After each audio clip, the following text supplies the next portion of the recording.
Anthony Avalos, the 10-year-old California boy who died in 2018 after days of alleged brutal torture, wrote a letter to his teacher 2 weeks before his death saying he wanted to stay with her forever.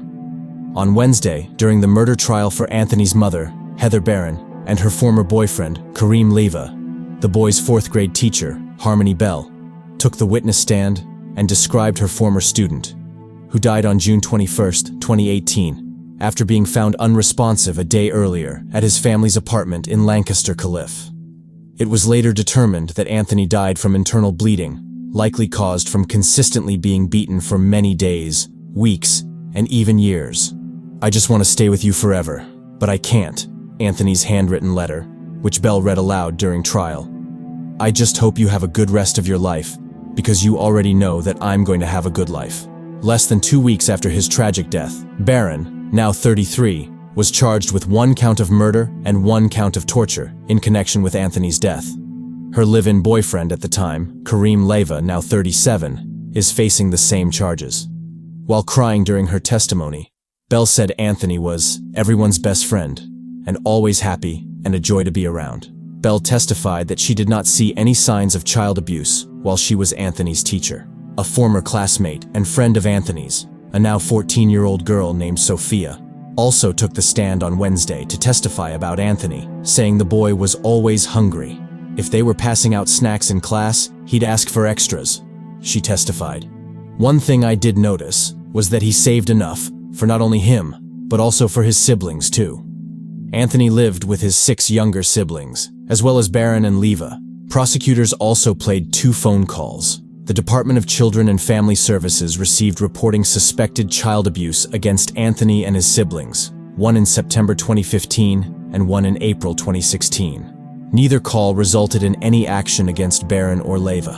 According to a review of DCFS's contact with Anthony and his family, completed by the Office of Child Protection after his death, the agency had 13 contacts with them from February 2013 to November 2016. Among those who reported possible abuse or neglect were law enforcement, relatives, school employees, therapists, and others. Between 2015 and 2016, Barron completed programs on domestic violence and parenting. Then contact with DCFS ended. It was Barron who called 911 on June 20, 2018 to claim that Anthony was hurt after being injured in a fall, according to the LA County Sheriff's Department.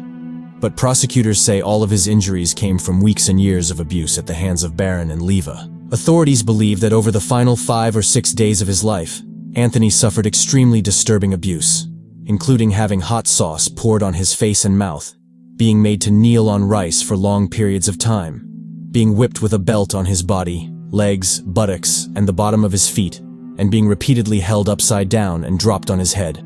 According to the prosecution filing in 2018, Leyva was also accused of lifting Anthony and slamming him on the floor, then kicking him in the stomach.